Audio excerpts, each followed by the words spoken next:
Negroes. I'm a field Negro. The masses are the field Negroes.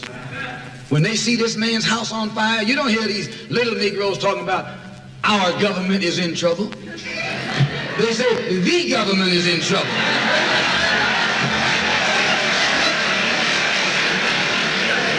Imagine a Negro, our government. I even heard one say our astronauts. They won't even let him get a plant. And our astronauts, our Navy, that's a Negro that's out of his mind. That's a Negro that's out of his mind. Just as the slave master in that day used Tom, the house Negro, to keep the field Negroes in check, the same old slave master today has Negroes who are nothing but modern Uncle Toms, 20th century Uncle Toms, to keep you and me in check, keep us under control, keep us passive and peaceful and nonviolent. That's Tom making you nonviolent. It's like when you go to the dentist and the man is going to take your tooth. You're going to fight him when he starts pulling. So they squirt some stuff in your jaw called Novocaine to make you think they're not doing anything to you. So you sit there and because you got all that Novocaine in your jaw, you suffer peacefully.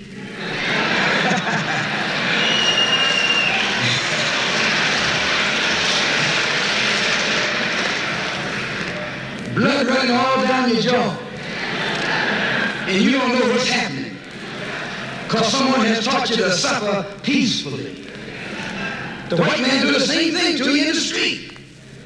When you want to put knots on your head and take advantage of you and don't have to be afraid of you fighting back, to keep you from fighting back, he get these old religious Uncle Toms to teach you and me that just like Novocaine, suffer peacefully. Don't stop suffering, just suffer peacefully. As Reverend Clee pointed out, let your blood flow in the streets. This is a shame. And you know he's a Christian preacher. If it's a shame to him, you know what it is to me.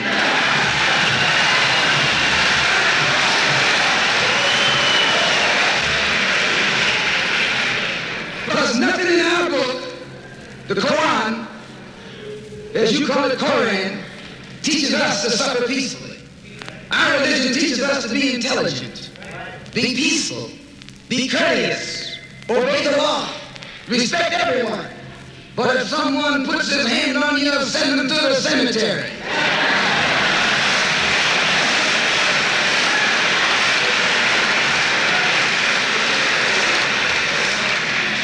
That's a good religion. In fact, that's an old-time religion.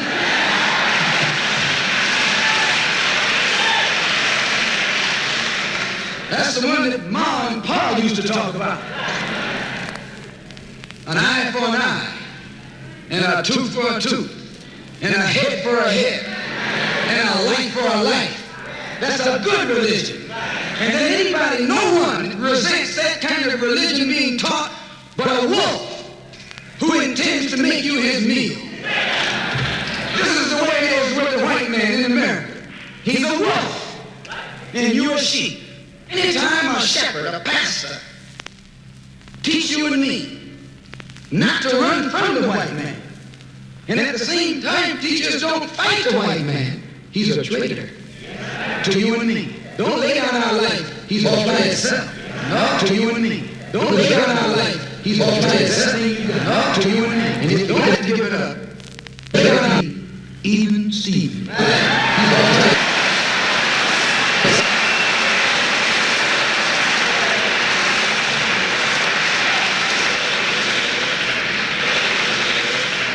The slave master took Tom and dressed him well and fed him well and even gave him a little education,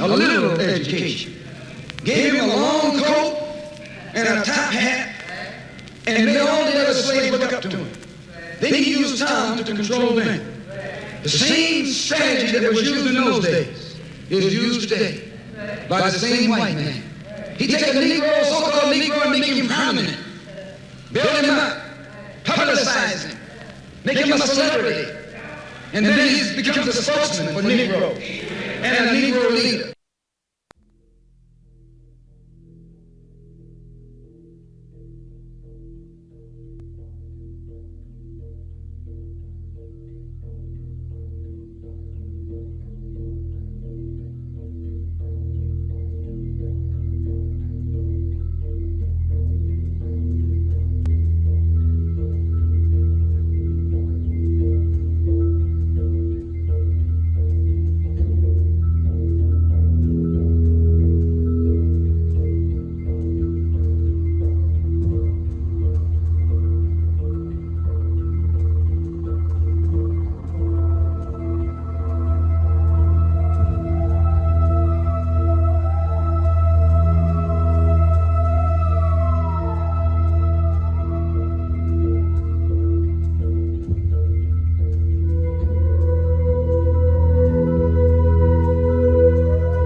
Salaam Alaikum.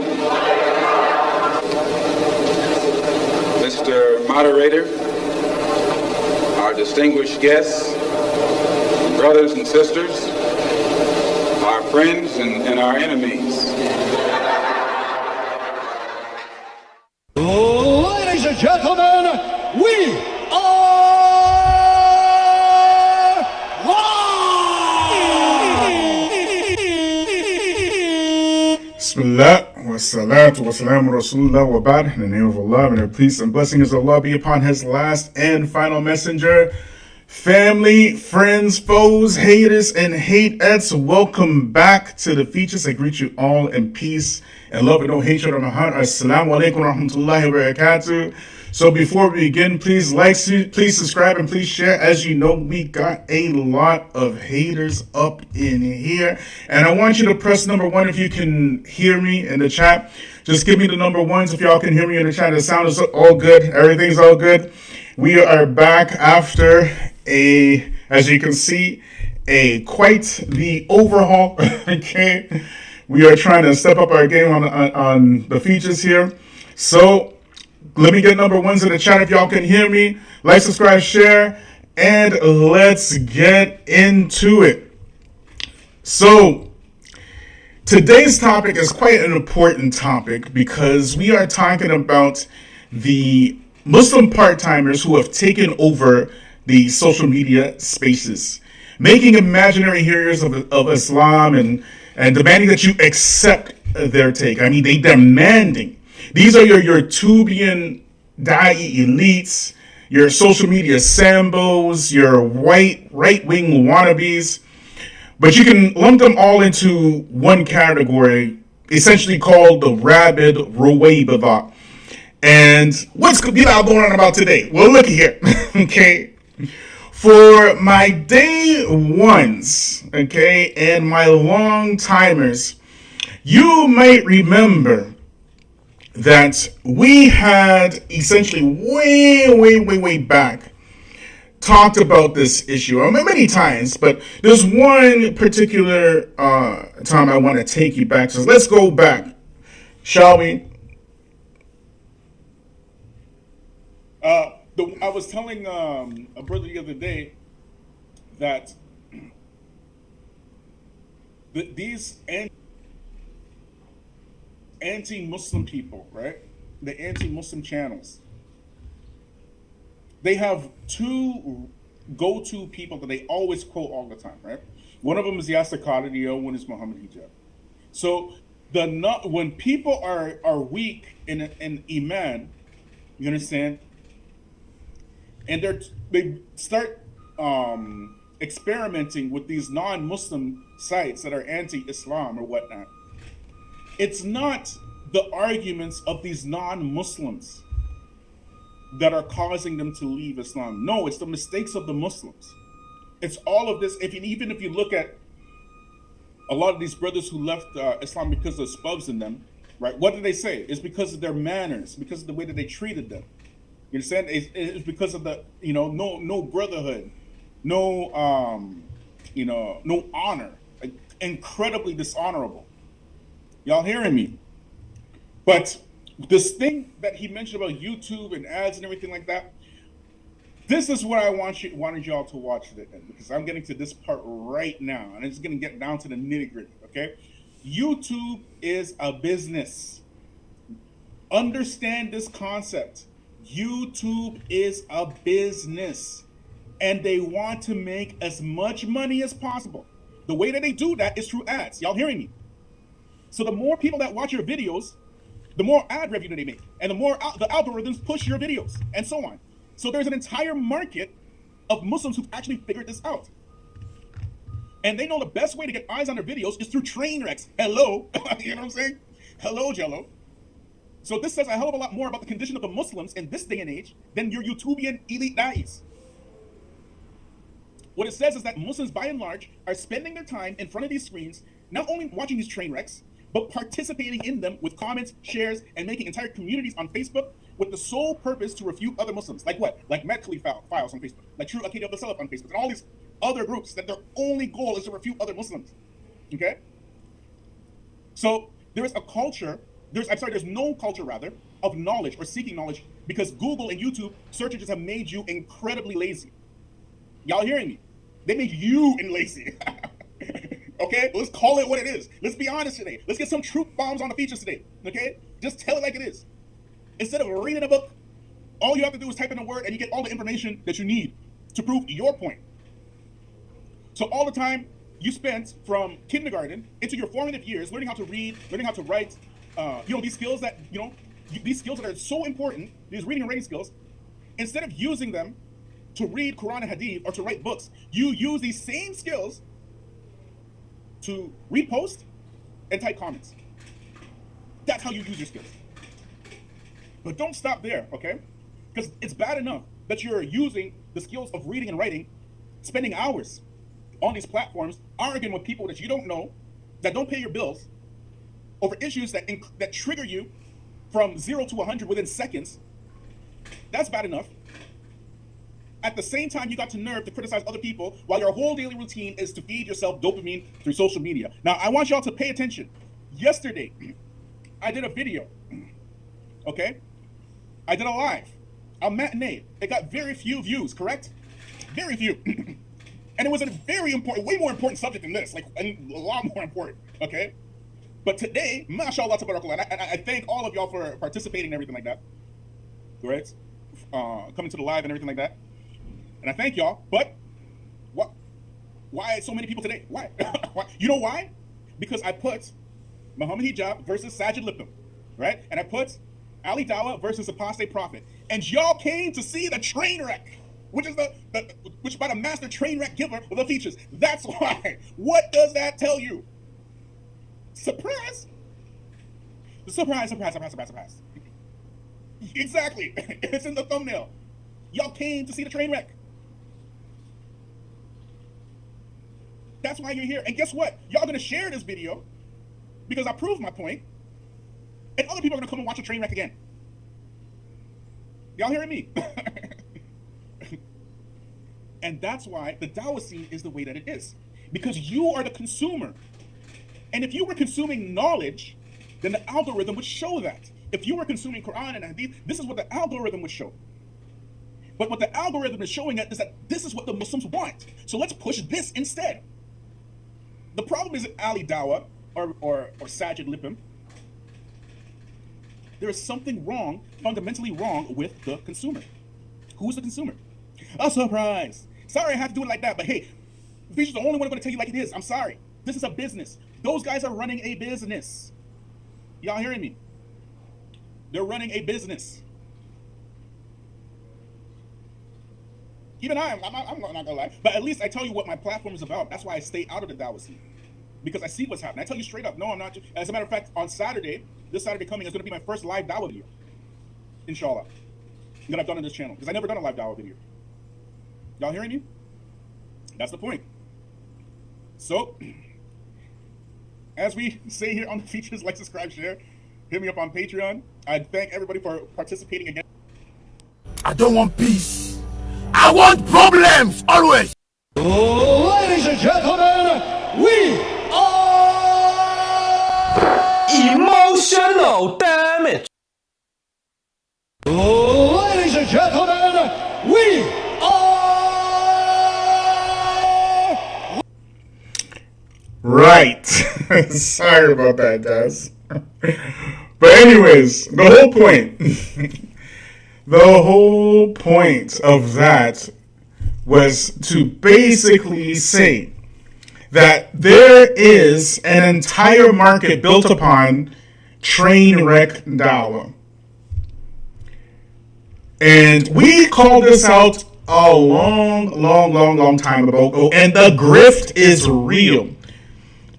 The grift is real. So what we are saying is that these people who eventually, when they leave Islam, it's because of the treatment of the Muslims. And the Prophet ﷺ, he mentioned that the fitna will come so great that the person will wake up a believer and they will go to bed a disbeliever, and they will go to sleep a believer and they'll wake up a disbeliever.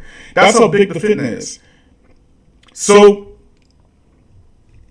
for us, our own people, they've accepted Islam and they have experienced unreasonable harshness.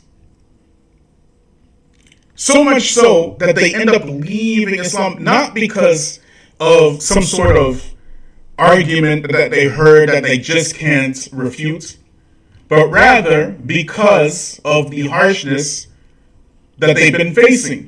And so Allah, He says in the Quran, He's talking about the Prophet Muhammad sallallahu, He said, "It is out of Allah's mercy that you, O Prophet, have been lenient with them. Had you been cruel or hard-hearted, they would have certainly abandoned you." And this is the type of dawah that we see. And we see this unreasonable harshness being applied with your YouTube da'i elites. But not only that, but the grift is on a different level. So we as black folk, we've been force-fed this idea of harshness is actually mercy, chasing our own people out of religion with impunity, calling them to defend the religion with harshness, and then saying that this is actually mercy. Then when these people leave Islam and they become Christian, it's not because Christianity is the truth, but it's because it's familiar. And they have never, not once, experienced this dreadful behavior inflicted upon them while they were Christian. So they don't just leave Islam, but they become hostile towards it because they associate the conduct of the criminals with the religion of Islam. And they are right in thinking that these people are in fact criminals because they don't do any service to Islam whatsoever. But they are mistaken about the religion. That's neither here nor there. The point is that the conduct of the Muslims is what people will notice first. And I want to stress this point because we're building up here, because this is the whole point I want to get to, right? And they instantly associate the religion of Islam with the harsh conduct. And we will get to that in a moment. Anyways, I want to talk to a little bit before we get into this about the conversion of Andrew Tate. So I just want to remind you real quick what we said a while back about his conversion.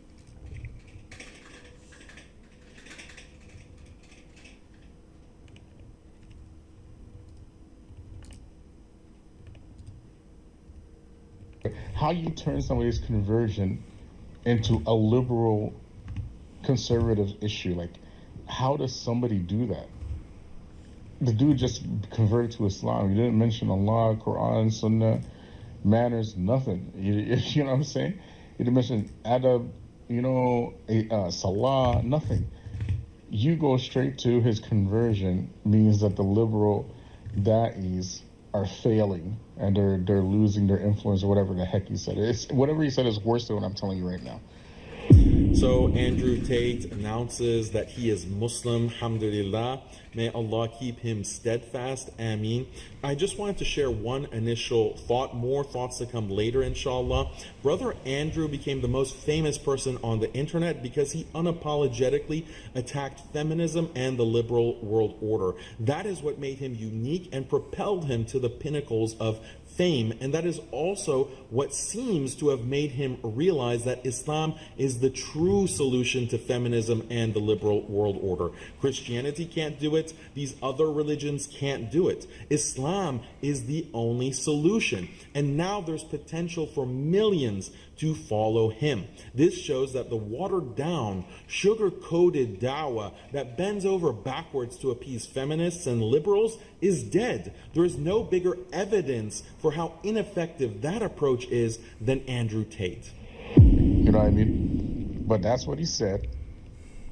You get me? And I'm like, this what's happening right now. We're seeing a very massive and rapid paradigm shift in the landscape of dawah, and it's getting incredibly dangerous, incredibly fast.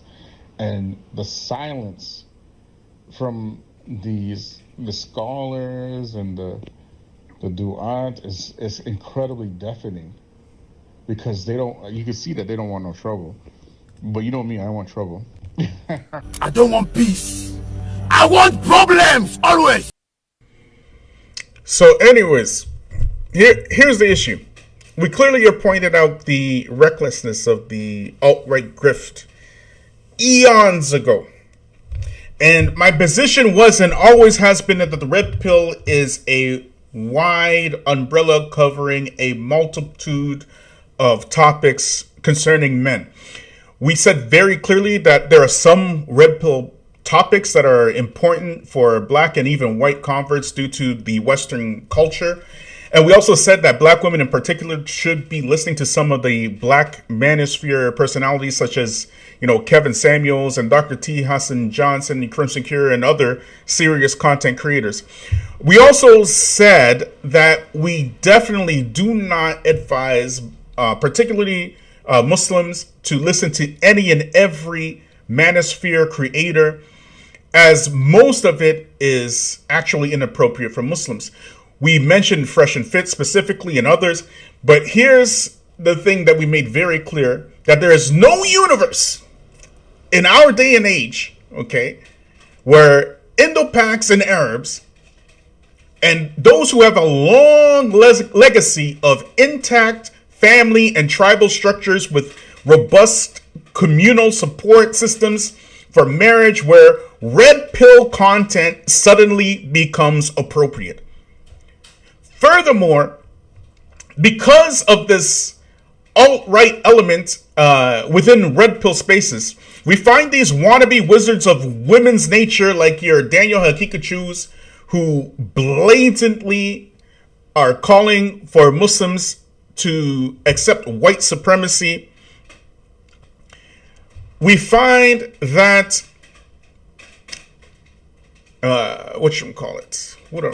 we find that these so-called callers and influencers are under the cover of conservative politics and essentially trying to get Muslims to become right-leaning politically.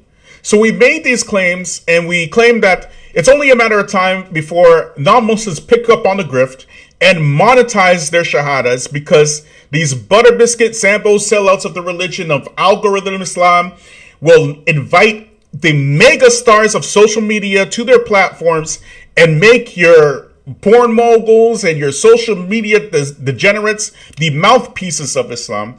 And we also said that these Ruwaybida, that the Messenger of Allah that he warned us about, these people would not have had these types of voices 15 years ago.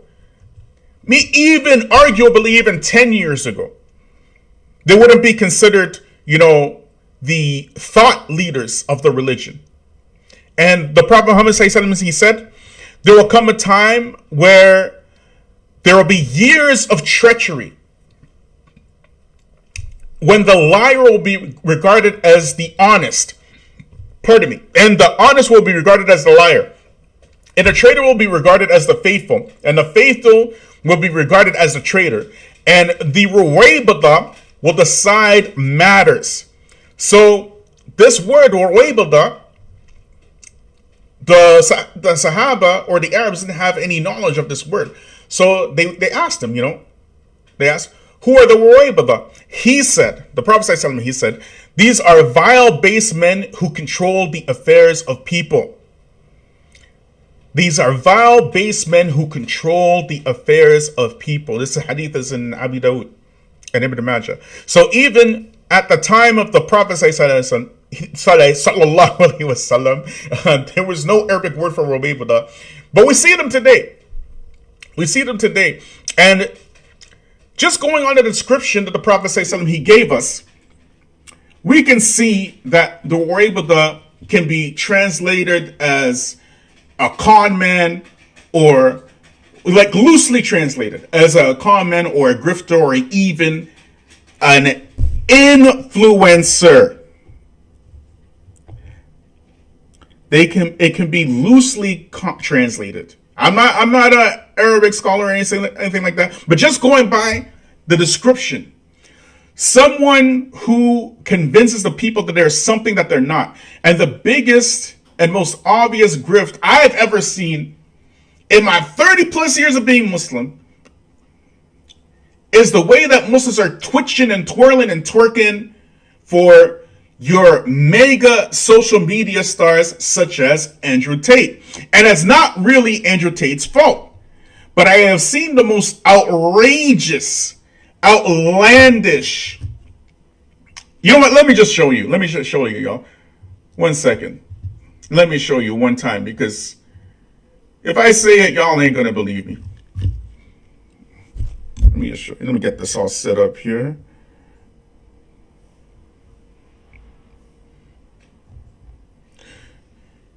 So here we have a Facebook group called Ikhwanis Exposed. Okay? Ikhwanis Exposed. Okay? And look at this. Number of Quran ayats hadith shared on Twitter this year. This person, this individual at Ikhwanis Exposed, is showing that Andrew Tate shared 73 times an ayat or a hadith, and Mufti Menk didn't share at all. So now we have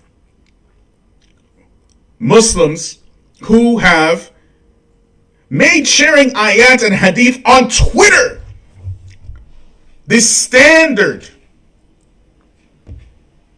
of Islamic righteousness. And there's so much more all over. I'm sure some of y'all seen some of this stuff. There's so much more than that. Right? But that's just one example. Okay? But if we take the time to just go on Andrew Tate's Twitter, okay, what do we see? We see that Cobra Tate, he says, his top post here, it is not praiseworthy to dilute your deen.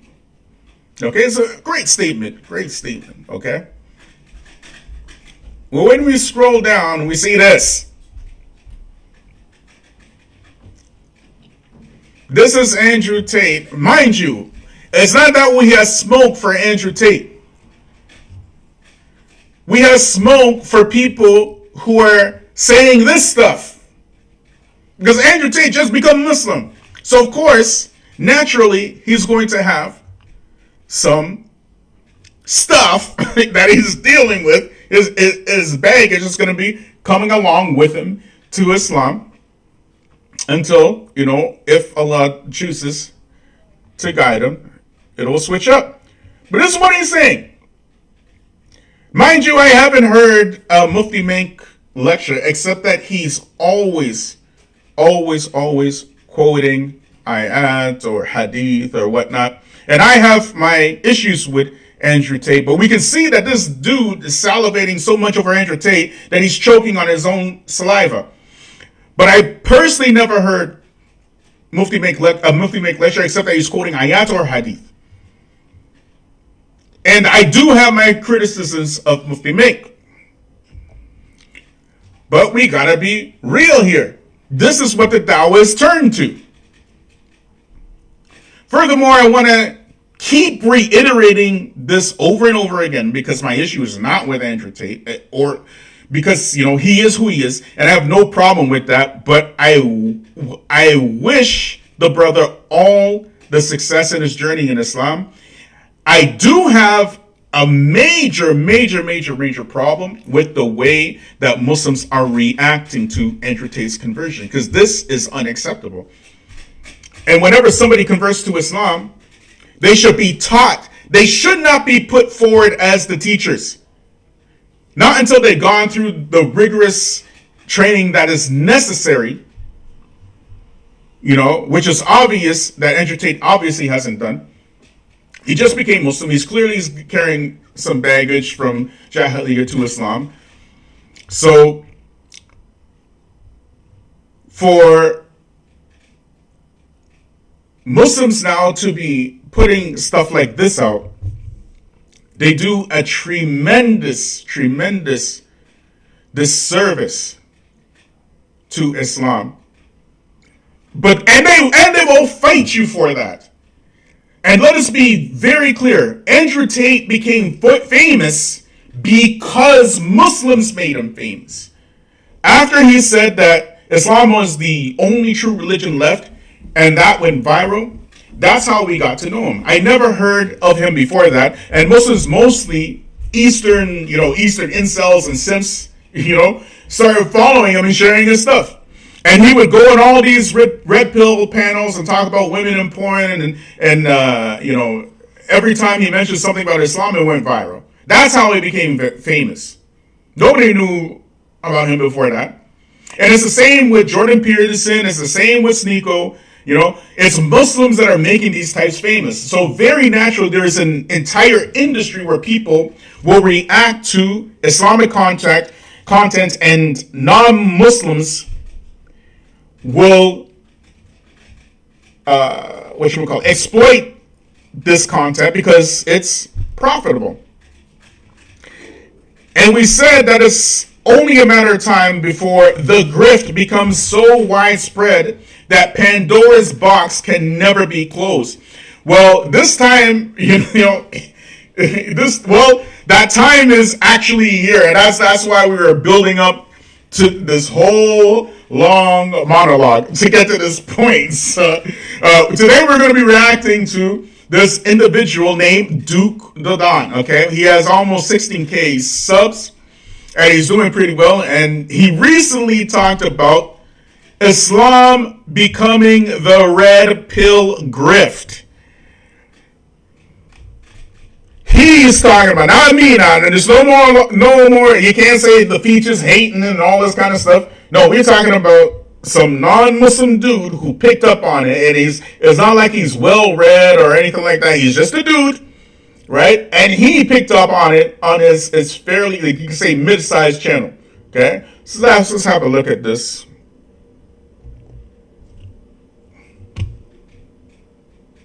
Hey, you already know what that means. We are clowning more manosphere dudes today, okay? And in this case, we mean dudes as in plural because we're talking about the Red Pill Avengers. Yes, that's right, the Red Pill Avengers. You guys know, the whole crew with Myron Gaines, Fresh Prince, CEO, right? And some of these other guys like Rolo, MLD apparently is part of it now.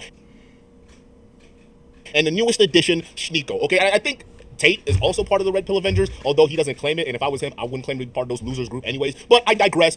We're going to talk about these particular dudes, okay? And realistically, this actually involves Sneeko and Andrew Tate and the whole Islam phenomenon that we're seeing overtaking the Red Pill space today. Now, guys, all right, I don't like to toot my own horn here because a lot of things that I've been saying, 2023 has been coming to pass, okay? I told y'all this year is a year of vindication. That means all the stuff that we've been saying that would come true with these guys if they continue with the trajectory that we're going has come to pass thus far. And we're only in March, people, okay? That's the third month into this year. Okay, it's already, all the truth has already been revealed. Okay, so, and there's going to be more to come. Now, here's another prediction that I'm going to make. Okay, and you guys already saw the thumbnail or the title on your way in, so shout out to you. But my prediction is Islam, particularly this whole Muslim grift that I see going on in the manosphere, is the next new hot thing. Okay.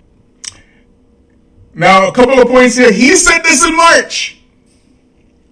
How long have we been saying this for? And I don't know him from anything, and he definitely doesn't know me from anything. But he said this in March. Y'all hearing me? And what did he call it? Islam is the new red pill grift.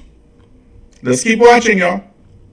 Okay, so Islam is going to be the new hot grift in the manosphere. Okay, now you guys may be asking, well, Duke, what makes you come to such kind of conclusions? Okay, well, first things first. Let's talk about this. Let's talk about how the whole manosphere, which is, I won't say the whole manosphere, but let's say the red pill version of the manosphere, is pretty much made up of a bunch of staunch conservative people with conservative leaning ideologies, okay? And with these ideologies basically can't stand the most is wokeism, right? It's just wokeism, right? And that's one of the things that you will hear Sneeko, most of all, and Andrew Tate preach about the most. The woke media. The woke media wants to cancel me. The woke media and the Matrix wants to get rid of me. They want to shut our platform down because we're telling the truth. Oh, what about the COVID bug? Oh my God, the COVID bug. Yep, the woke people, they want to shut it down. They're ruining everything, right? So those guys, they really, the red pill conservative don't like the woke crowd, okay? And Andrew Tate has been speaking out against the woke crowd. Matter of fact, that's actually why he got big in the first place, right? His reckless rhetoric. Isn't that what we've been saying? Oh my gosh, man. Anyways, hey, let's go. Let's keep going. And his style that he put on it basically got him pretty much to the top of the charts in this space, okay? Now, part of that group, there was another part of those group of people that were following Andrew Tate that was a little bit more important. At first, they were a minor group of individuals, but eventually they started to grow into not a major crowd, but a pretty significant spot, okay, within the Andrew Tate fan base, okay? And these group of people were Muslims, all right, particularly people who practice Islam, all right? And over time, that started to grow. And now some of you guys would ask, well, why would a bunch of Muslim or people who practice Islam, why would they want to follow Andrew Tate? And we've been asking that question for a long time now. We've been asking this question for a long time. You know, it's more important that these types want to follow Muslims, but Muslims want to follow these types because they say some nice stuff about Islam. But anyways, let's keep going, y'all. Well, remember that wokeism thing that I was telling you about? Yeah, so because that appeals, the anti-wokeism appeals to conservatives, it also appeals to people who are also Islamic or Muslim, right? Because of that conservative nature, right? And think about it, a lot of these guys who are of these Abrahamic faith, whether you're an evangelical Christian or a Shia or what do you call it, Shia, Salafi or Walafi, Muslim, whatever subsect of Muslim you are, okay? Listen, it doesn't matter. These type of religions are inherently homophobic, all right? They don't like that weird type of, new age agenda type stuff, okay? That whole, okay, well, women have rights. No, we can't have that. We got to have women controlled. We got to have society controlled, and we got to bring it back to the days where men really run things, okay? So that ideology actually really vibed a lot with the Islamic base. Now, where would he get the idea that in an Islam, women have to be controlled? Where would he get this idea? Didn't we mention, I think in the last live, that this brother, Gabriel Romani, he has a video that I wish somebody would share me the link, right? That women need to be controlled. That's what he said. This is how the RedPill grift works. They're more concerned with you aligning with RedPill ideology than RedPillers, aligning with Islam. Because they don't have that type of confidence in the religion to let Islam stand on its own. You feel me? So they're looking for intersectionalism between Islam and Red Pill to keep the grift going, to keep these incels from the East giving them money, buying courses, how to be masculine, counseling for $100 for a half hour. These type of things. Anyways, let's keep watching, y'all. And they started to grow with Andrew Tate. And listen, we weren't the only ones that noticed it. Apparently, Andrew Tate also noticed this because he also did a recent conversion to Islam. And when he did that, right, that took off. Everything took off, right? And by the way, he just signed up to be Islam. He just basically said, you know what? I'm going to cherry pick everything I like about Islam. The multiple wives and, the men being dominant and also murdering people if they talk shit about my faith. Okay, yeah, we're going to cherry pick those little aspects of it. All right, and then we're going to say, well, Islam is the new hot thing, right? Because we didn't say, you see, didn't we predict that this would happen? And didn't we predict it was because of these twitching and twirling, twerking, Sambo social media moguls of yours who put these types in front of the world? Y'all made them famous, and now Muslims are coming out calling you out. Let's keep watching him. And he don't know anything about Islam at all. And it'll become clear once he keeps. Let him keep running his mouth. He doesn't know a thing about Islam, but he knows what he's seeing right before his eyes. Anyways, just keep watching, yo. Islam, it's different from all this woke Christians and woke bullshit because Christians would just let anybody attack their religion and, they won't do shit. Christians would just let their women walk over them and do their thing. I mean, most Western Christian people, it just sucks. But Islam over here, see, Islam is the religion of real men, okay? Because not only do you get to have multiple wives, okay, but you get to live as a king and your wives have no choice but to follow you. It's part of the rules, right? So he joins Islam. That's part of his new thing now. And everybody else, they started to join around that grift, right? They started to talk about, how great Islam is and how great of a religion and how better it is than a lot of the practicing religion people do here in the West, which is usually Christianity, And also, the woke media. They don't like the woke media, right? The wokeness and then the Christianity, they think that the Western ideals are weak, right? So now this growing trend was even more bolstered by Sneeko. Okay, so Sneeko all of a sudden joined the crowd, and now he's all of a sudden Muslim, right? He's a practicing Islamist, right? So that's what we got going on here, and everybody is just celebrating this like it's like the best thing in the world. Muslims, non-Muslims alike, they are happy that these two individuals are now adopting their faith, all right? Whether they really care about these guys or not, they're just glad that they get the extra clout, right? The religion gets the nice little recognition that it needs. Now, in this episode,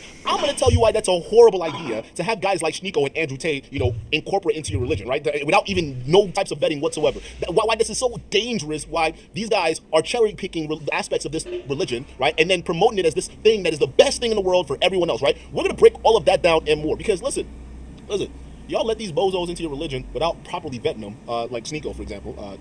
We'll just talk about him in just a second. Without properly vetting these people, right, at the end of the day, it's just going to lead to the downfall of your whole situation because what you're doing.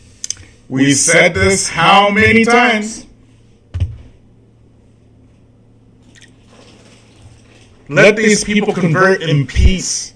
Let them convert in peace and let them have their journey in Islam in peace. Why are you putting them forward for the whole ummah to see? Never in my 30 plus years of being Muslim, I ever seen some nonsense like this in my life. Never. Andrew Tate is like the Khalid bin Walid of our time. Somebody actually said that. Khalid bin Walid? Y'all are tripping, man. Anyways, let's keep watching. Is allowing guys who are going to pull in a crowd that's completely ignorant to how to practice or properly practice their faith. So they'll be just Muslim in name, but not in the way a lot of you guys want. So you're going to have a generation of people, or especially these young guys, who are going to claim that they're Muslim, but not really live the life that is supposed to be up. All right, so let's bring it back to Andrew Tate. First things first, things are not looking too good right now for Andrew Tate. All right, my boy's in prison, and it looks like people are trying to check him. All right, it's been 2-3 months, and people are already trying to test this dude's mettle. All right, so apparently there's a story going around right now with Andrew Tate. And apparently he's getting beat up in prison, or somebody's trying to check him in prison or something like that. So we're about to watch this little video of this person basically talking about it. Y'all let me know if y'all can hear the audio. But apparently Andrew Tate was getting bullied in jail, or somebody was trying to bully him in jail. I'm sorry, because no one bullies the top G around here. All right, and this guy then immediately goes to Twitter, and we're about to pretty much read exactly what he wrote. Immortals attempted to intimidate me. Unaware of my divine powers, I extended my hand back and clicked my fingers, then asked them a simple question. Do you know the secrets of yoga fire? They are not sure why this changed their minds, but it did. Now... So... we gotta go back, okay? So he's tweeting out that there were 3 mortals, as he likes to put it in his own words. There were 3 mortals that came after him, all right? And thanks to his, skills and divine values, all right, it didn't work out for him, all right? I mean, just the way this guy talks, you got to give him credit. The guy's behind bars right now, getting checked up in prison, and what's happening right now is he's tweeting, and this is what he says: at laundry today, 3 mortals attempted to intimidate me, unaware of my divine powers. Like Jesus Christ. Now you see how he's laughing at the rhetoric that Andrew Tate he spewed here, right? Because it is definitely over the top, right? It's 100%. I don't think anybody would disagree. And it's Kufr, actually. But he don't know. Andrew Tate don't know. Right? He's a new Muslim. He needs to be taught. He's in prison. He was in prison at this time anyways. So he don't really know like that. You get me? However, now even non-Muslims are laughing at this. And where are the Muslims to advise Andrew Tate or to correct it, or nowhere to be found? Nowhere to be found. But let Andrew Tate say something good about Islam, and it will go viral in seconds.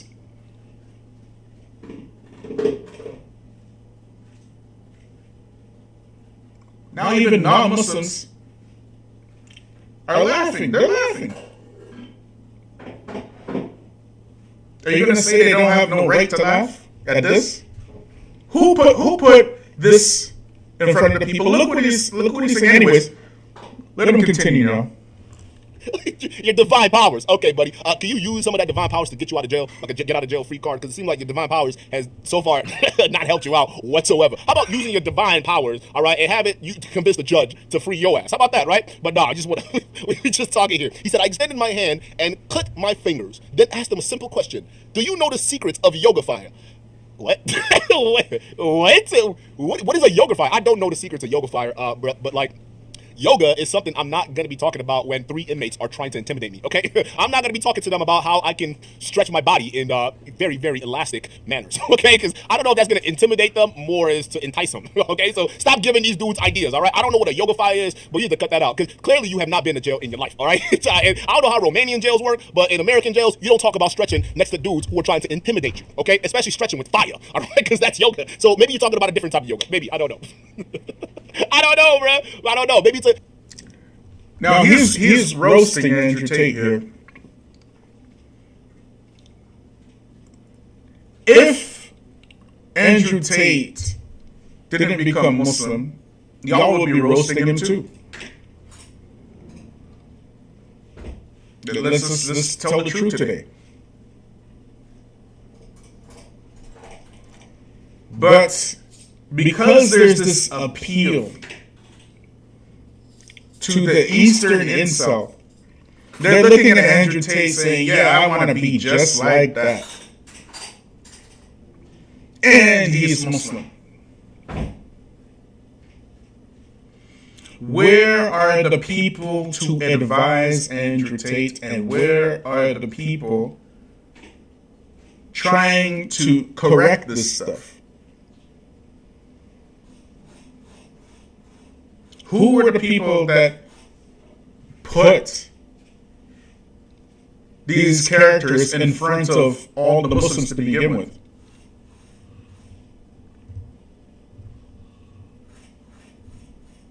Let's continue. Maybe it's a different form of some kind of martial arts, which I find it's weird if it is a form of martial arts, right? Because the yoga fire, what is that? Like, what type of martial arts are you practicing? I have never heard of yoga fire as a form of martial arts before, so I don't know. I'm just teasing it because it sounds funny as hell. But that's not something you want to be threatening those dudes with, because I'm pretty sure they're not going to know what a yoga fire is, okay? To them, yoga isn't a name. So that's going to be like, okay, you going to show us how to stretch, bro? What you doing? So needless to say, thanks to Tate's divine powers and his yoga fire skills, apparently those guys left him alone, and that's pretty much it, okay? So that's the update on the Tate news right now. Never mind the fact that he's doing all this with lung cancer, but, you know, I digress from that fact. He seems to be handling things pretty well in jail, and it looks like, you know, he'll be fine. We just got to wait another 30 days to see if he's going to be able to get out or not, all right? Now, speaking of handling things in jail, it seems like he may or may not have a crew handling things for him outside of jail, okay? And what do I mean by that? Well, you got the RedPill avengers, okay? Myron Gaines, Nico, and the rest of the crowd, okay? They are fighting for Tate on the outside of things, all right? At least that's what they want you to believe, okay? So while this man is fighting off inmates with his yoga fire in jail, you got his other buddies outside in Dubai. They went on this podcast, and it was with this Muslim dude, and they were basically talking about the whole Tate situation. And guys, I shit you not, the amount of cope that went on in this podcast, it was just insane. Now, here's the thing. We're going to cover this podcast for 2 separate reasons. The first reason is Sneeko actually talks about his conversion to Islam, okay? And that's actually part of the reason why I want to do this video and why I think Islam is a grift for these guys, okay? Because Sneeko accidentally admitted that this move to join Islam might be a grift. And no one said anything. Even the dude that brought him on, Myron, didn't say shit or call it out. So if they're not going to call this bullshit out, I guess we're going to have to review it and call this bullshit out, okay? And then the second part of the podcast these guys are doing was basically Andrew Tate, and the nut guzzling, Jesus Christ, knows no bound, okay? And you know what I found interesting, right? While Andrew Tate's in jail, these guys are doing podcasts, and these guys were supposedly his best friends, right? You won't believe the amount of time they had to specify that they weren't doing this podcast for clout. It just made you think, like, huh? Why did you need to desperately specify that this podcast and this whole Tate scenario isn't done for clout? From the time you start saying that you're not doing something for clout, yeah, chances are you're doing it for clout, bro. Like, straight up, man. You know what I mean?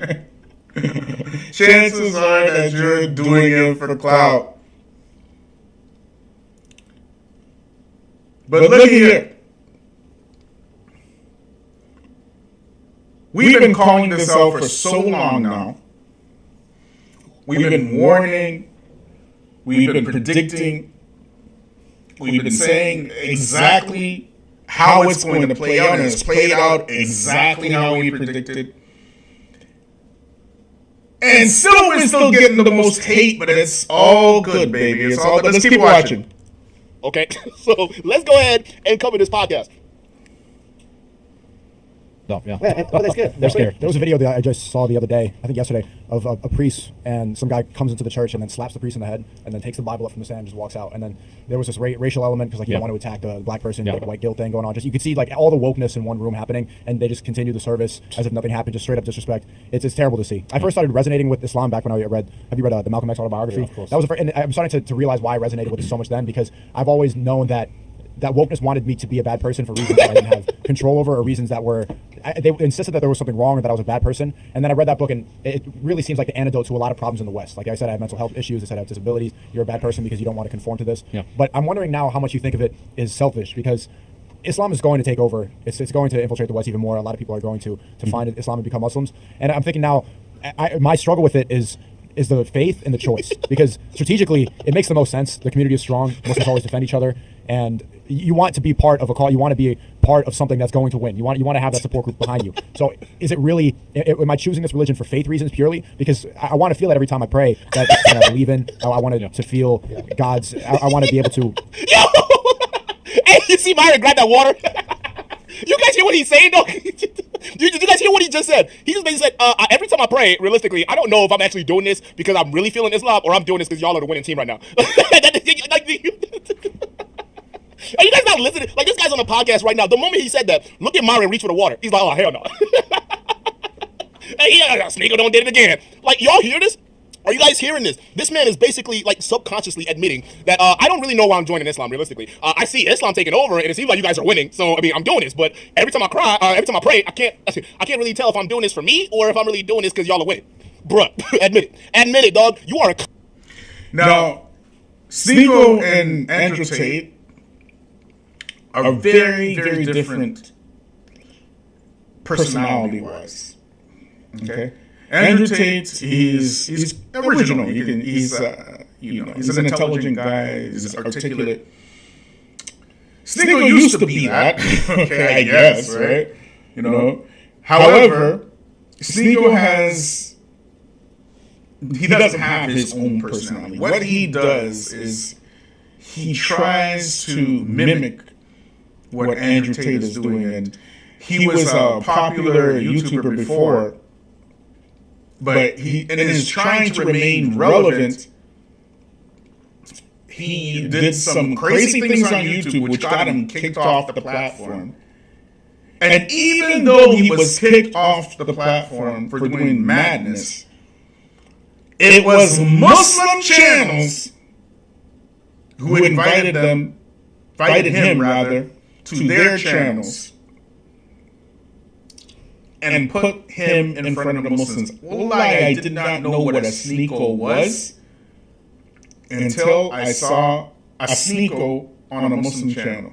And then when I go to find out who this guy is, I was revolted. And then I started saying, well, why are the Muslims putting this guy in front of the Muslims? Like, this don't make any sense whatsoever. Same thing with Andrew Tate. And when I found out who he was, I was like, there's no way that people like this, you don't put them in front of the Muslims. Because now you have a major mess. And if I had to guess, this is just the beginning. You're going to see an influx of, like we already have an industry behind flexing and grifting against the Muslims anyways. This already exists, where all these influencers will react to Muslim videos. You'll have non-Muslims making careers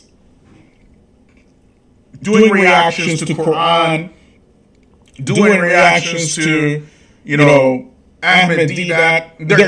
This is their career. Because they understand that they can get rich. They can get rich doing this stuff.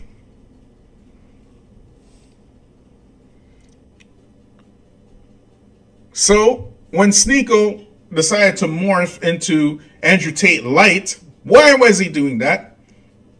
Because he's trying to get rich, okay?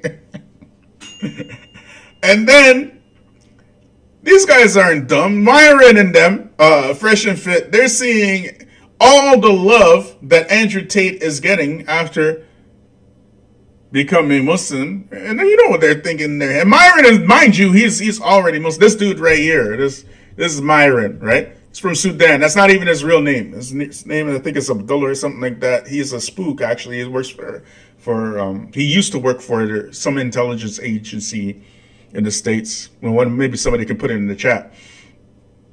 You know? But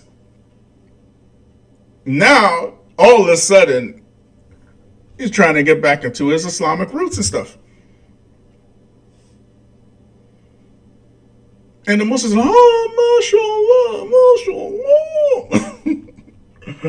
Allahu Akbar, mashallah, so good, mashallah, another brother, alhamdulillah, accept Islam, mashallah, mashallah.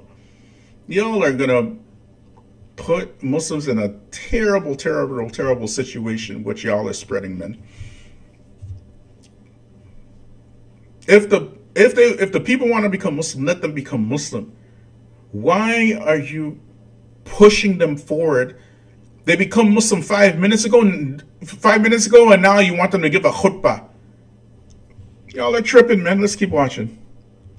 Clout chaser through and through. This is religious clout chasing right here, bro. That's what this is. Either you're doing this because your daddy Tate is part of Islam, or you're doing this because you're chasing religious clout. I don't know what it is, but clearly from your own mouth, it does not sound like you are in this business to be really in this business for Islam. You're not doing this for Allah. If you have to even question this, bro, if you have to question this, you're not doing this for Allah. You're not doing this because you're a genuine Muslim. You genuinely see the faith as something to be practiced. You're doing this for clout. And it's no different than what Andrew Tate's doing this for. Andrew Tate's doing this shit for clout because he sees a whole subset of group that believe in this Islamic tenets, all right? And the Islamic tenets pretty much vibes with anti-wokeism and conservative values, strict conservative values, especially when it comes to women and other people's sexualities, right? So Andrew Tate saw this and capitalized on it, and he leaned into it heavy. Why do you think his global reach exploded? Because you got this, all of a sudden you have access to all this Middle Eastern people, males who are like, yo, this guy's legit, you know, he's right in our alley and he's preaching some major facts. Told you. Oh, we told you. We told you. It's not us saying it now. I personally, I think that Andrew Tate, but of course I don't know, but I think he's actually sincere in his conversion. But as I said before, he has all the wrong people around him. But anyway, let's keep going. And on top of that, he's got all this clout and getting all these other westernized young men to convert to our religion, all right? Yeah, Islam is winning. Yeah, let's bring Tate in. But realistically, this man Tate doesn't care about Islam. This man Tate's not praying 5,000 times a day. Listen, he's probably praying 5 times a day in jail right now. I mean, he's got to show you all the yoga fire, right? But he's not, I guarantee you, he's not really living 100% like that lifestyle, all right? The same thing with this bozo over here, right, who just unknowingly admitted that, yeah, I don't know why I'm really doing this. Realistically, it's popular, I guess. That's why. And herein lies the problem when you have guys who, when groups of people allow idiots, all right, people who are selfish, people who are narcissistic, to come into to your group, all right, and manipulate the people for their gain, and then leave. And when they leave, what they leave behind is just destruction and segregation. And that's what's going to end up happening when you get guys like Sneeko coming in here, right? And if you don't believe me, hey, we said it. We said exactly what he's saying. And if that happens, the blame will go on directly on your social media Da'at elites who put them in front of the people to begin with. This is a house of cards waiting to crumble. Mark my words. Let's keep watching, y'all. Let me show you how devoted Sneeko is to Islam.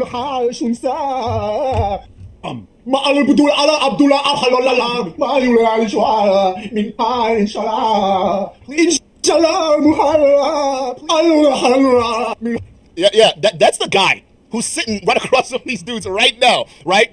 And this didn't happen years ago. Sneeko doing all that nonsense, laughing at Islam. This didn't happen years ago. This happened like a couple months ago, like 3, 4, 5 months ago, bro. Like it was recent. While he was mocking the very same faith these guys want to go ahead and be blinded to. Yeah, no. He's totally about the haram now. Okay, he's totally about the haram and all of that stuff. My Habibi Sneeko. Okay, yes, my Habibi. He's totally about it. He is a total reformed Muslim. Meanwhile, 5 months ago, my boy was doing this. He was doing this 5 months ago.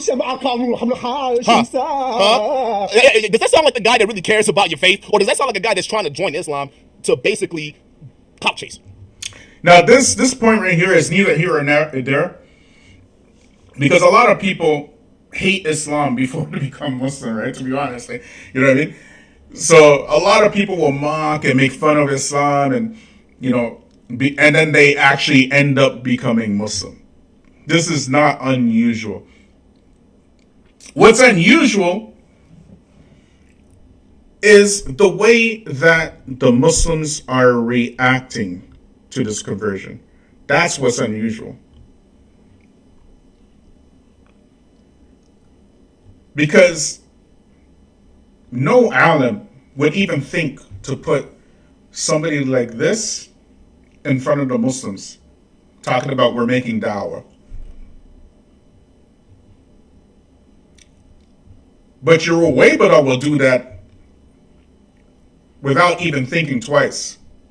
And this is the problem. So when y'all see me over here clowning these frauds for saying all of a sudden they're reformed Muslims and now they're speaking out against wokeism, right? You got to look back at what they did and say, come on, dog. Like, what? are you really doing this? Like, are you really for Allah or what? So, guys, I'm just saying, we got to wake up here, because that's the same guy that's sitting across from this Muslim over here and some of these other guys on the panel who are also Muslims talking about, how great a religion is. Yeah, you guys are definitely winning. I'm Team Islam now. Wake up, people. Wake up, bro. Let me play this one more time. I just want y'all to hear this piece. We want to hear about Sneeko's journey. I first started resonating with Islam back when I read. Have you read the Malcolm X autobiography? Yeah, of course. That was and I'm starting to realize why I resonated with it so much then, because I've always known that wokeness wanted me to be a bad person for reasons that I didn't have control over, or reasons. Wokeness, right? First of all, if anyone's telling you the biggest reason they converted to a mate, I have a point, okay? But this is Denzel Washington. Yeah, I'm gonna check the audio. I'm gonna check, because I'm using this little what do you call it? This little what's that? Roadcaster. So I gotta get that taken care of. I think I've gotta get the cord going in. But yeah, but like Denzel Washington, right? It's like, first of all, bro, he's a good actor. He can play Shakespeare, right? So a lot of this wokeism stuff really got these conservative guys or these red pill guys all twisted up, because they can't fathom the fact that society is going into a different direction. Now, am I sitting here saying that there isn't woke media and some of this shit doesn't exist? No, that's not what I'm saying. You see me speaking out against Disney and the bullshit that they're putting out all the damn time. The difference is I'm not being ridiculous like some of these staunch, hardcore conservative dudes are. So y'all gotta be careful with this stuff. Now, listen to what this guy is saying when it comes down to why he converted to Islam. That they insisted that there was something wrong or that I was a bad person. And then I read that book, and it really seems like the antidote to a lot of problems in the West. Like I said, I have mental health issues. I said I have disabilities. You're a bad person because you don't want to conform to this. Yeah. But I'm wondering now how much you think of it is selfish, because Islam is going to take over. It's going to infiltrate the West even more. A lot of people are going to find Islam and become Muslims. And I'm thinking now, my struggle with it is the faith and the choice. Because strategically, it makes the most sense. The community is strong. Muslims always defend each other. You hear him? Do you guys hear what this guy's saying? He just said, strategically, it makes more sense to join you guys because, you guys are the winning team. Strategically. When you look at people who converted to Islam, people convert to Islam for all kinds of reasons. But what we're seeing now on the RedPill and right-wing platforms is this mass capitulation towards right-wing talking points to invite people to Islam. So what's happening is that these Muslims are talking about, you're against LGBTQ. Well, we are too. Why don't you become Muslim? You're against feminism. Well, we are too. That's their entire dawah. It's not about Allah said. It's not about the Prophet Muhammad sallallahu and his sunnah or anything like that. It's about appealing to the emotions of people. Getting into these emotional arguments and trying to get people emotionally invested in a political system that may have some similarities with Islam, but it's not Islam. And when you get emotional, that just causes emotional damage. So, with these types who are now becoming Muslim, and again, you can become Muslim for it. I'm not saying you can't become Muslim because of this reason. You can, actually. There's nothing wrong with it. But they are leaving wide open exits for people to leave Islam. Because if that's your reason for becoming Muslim, then eventually, when some system comes with a more robust political agenda than that, you just leave Islam and follow that. Because it's politically motivated. Bro, you see what I'm telling you? Like, these guys, when it comes down to it, they're the real clout chasers. Like, they like to call everyone that criticizes them clout chasers. Oh, you're a clout chaser for criticizing me. You're a clout chaser for criticizing me. All these guys are haters and clout chasers. Yet, here's this guy joining a whole religion simply because they're winning. Or he thinks they're winning. Bruh. Bruh. They're only winning online because of Andrew Tate. It's not the way you think, bro. And you want to be part of a call. You want to be part of something that's going to win. You want to have that support group behind you. So is it really, am I choosing this religion for faith reasons purely? Because I want to feel it every time I pray that this is something I believe in. I want to. My husband, she did it for herself because you'll be judged. But once you read more and look at the miracles and the hadiths and the things the Prophet predicted, like when you see that, it's impossible to deny. It's scary. If you look into the facts, scientifically backed, things the Quran has stated, the Prophet, peace be upon him, stated, and society now, like all these are signs that the Quran and the hadiths are predicted. Like, let's be honest, in the West, I love the West. Like, I was raised in England. We all, like, just gave up opportunities. But imagine 50, 60 years. It's the Middle East is where everything will be. They used to laugh and call us the Dark Ages, and it's all reversing. You know why? Because society is structure here. You can leave phones out. You can have money there. Have you seen police walking the streets? Never. No, not even once. Guys, they're talking about Dubai right now. Just letting y'all know this. They're talking about how Dubai's culture, right? How their Sharia law is better than the West. That's make no mistake. That is the argument these guys are making right now. Okay, so when this bozo's sitting up here saying, "Oh, you guys are in Dubai," okay, I can leave my wallet over here and no one's gonna touch it. Okay, have you guys seen that? You seen anyone messing with your wallet? No. Okay, see, we Sharia law is not so bad. Okay, we Muslim people, it's not as hard as the West likes to say it. Okay, we are now in the modern age, bro. If that isn't the biggest cap I have ever seen, bro, stop it. Okay, people get their hands chopped off in Dubai still. Okay, listen, the prison sentence for even drinking alcohol in public and without a designated time is insane, bro. Okay. So this is a proof that this guy, he doesn't know what he's talking about, right? Nor has he ever been to Dubai. So even though he doesn't know what he is talking about, because Dubai has many bars, many bars. They've been selling alcohol there for years. So he doesn't know what he's saying. But what he does know is what he's seeing. And how long ago did we predict this? So it's no longer us at the new black Muslim media who are calling this out anymore. It's no longer Rob DeFore from Muslims for Europeans who's calling this out anymore. It's no longer C.L. Edwards or Abu Bura from Black Muslim Opinions or Shahid Bolson from Middle Nation or, now you have non-Muslims who know absolutely nothing about Islam, nothing about Sharia, nothing about Muslim countries, nothing. All they have is their observations, and they're observant enough to recognize a clear and blatant grift when they see it. So we are asking, where's Daniel Hekikachu? Where's Eddie from the Dean Show? Where's the three Muslims? Where's Muhammad Hijab?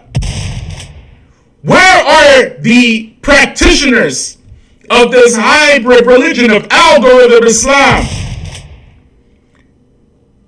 Where any and every character can get put in front of the Muslims as long as they say some nice words about the deen. What are they going to say now? That we're just imagining this? Well, you want to prove a concept? Well, there it is. I wonder what emotional diatribe or Weibo writers have to say about this now. Proof of concept is right there in your face. But Bilal, this is the black Muslim media. What does this have to do with black Muslims? Well, my slow Negro friend, everything. Who was it that introduced Muslims to white supremacy in the West? Was it not Daniel Huggy?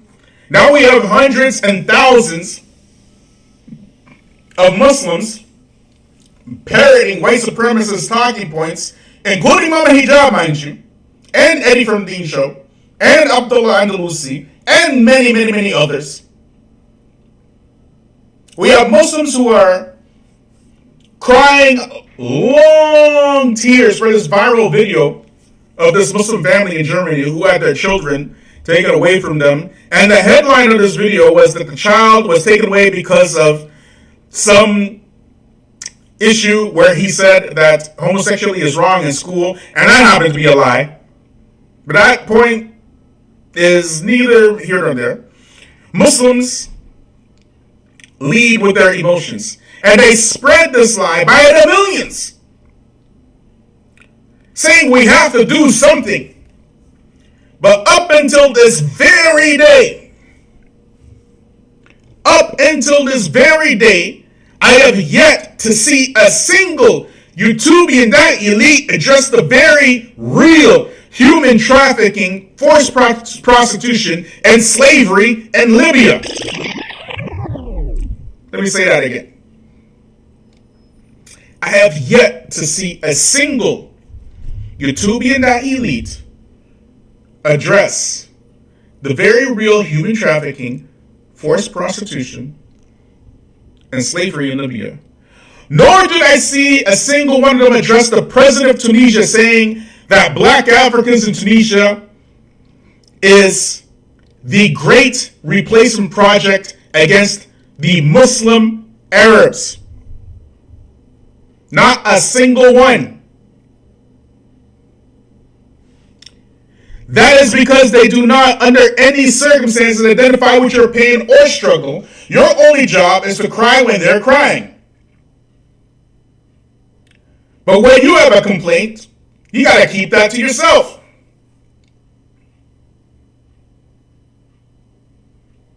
Do you remember one of your certain YouTubian elites talking about, it seems like Sheikh Tahir Wyatt wants to talk about racial issues instead of Islamic issues?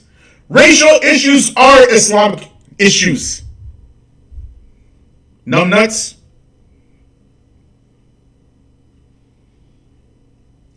Black folks see these Muslims really don't care about black people. Rather, they are participating and promoting white supremacy while benefiting tremendously off the struggles of black folk. Pardon me. They demand that you ignore your own problems because Islam isn't about race. That's what they tell you, right? Pardon me. But at the same time, they insist that you back them up every single time an Israeli shoots a Palestinian, or a Hindu rapes a Muslim, or a Chinese kidnaps a Uyghur. All of a sudden, we're Muslims now, we need to stick together. I have only seen, pardon me, one YouTuber address the situation in Sudan. One!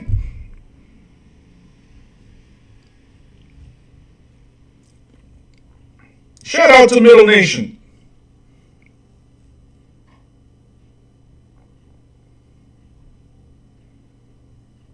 So when black non-Muslims see this, they start saying Islam promotes slavery. They start saying, Islam Islam is a racist religion. And where do they point? They point to Libya. They point to Tunisia. And where do you get your rebuttals from? Because you ain't getting them from your YouTubian da'i elites. The ones who are telling you that CRT is irreligious. The ones who are calling George Fentanyl Floyd. The ones who are saying that reparations are a leftist argument.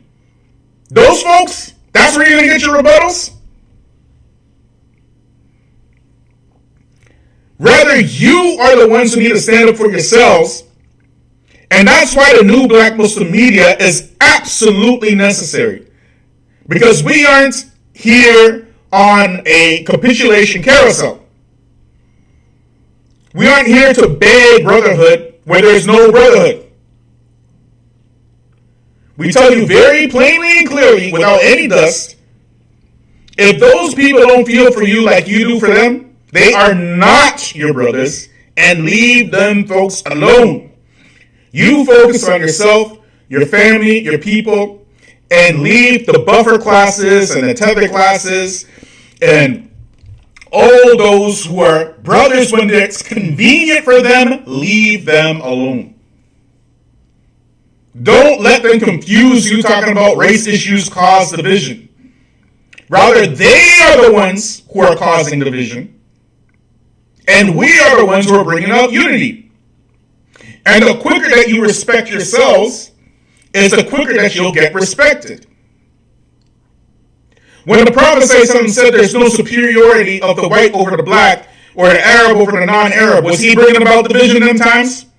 Was he dividing the ummah? Was he dividing the ummah? Don't let these people trick you.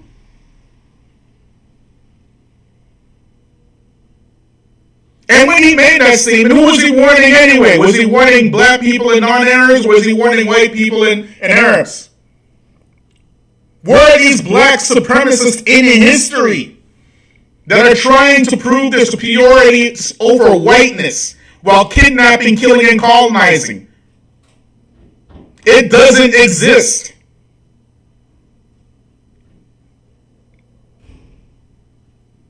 They start getting emotional because you have distanced yourself from them. And when you start concentrating on yourself, instead of damaging yourself to help them, they got emotional damage. Anyways, brothers and sisters, I want to close it out now, inshallah. Let me know what you think about the new format. I see some people in the chat talking about there's echo. We're going to try to fix that, inshallah. But as you can see, we're trying to level up.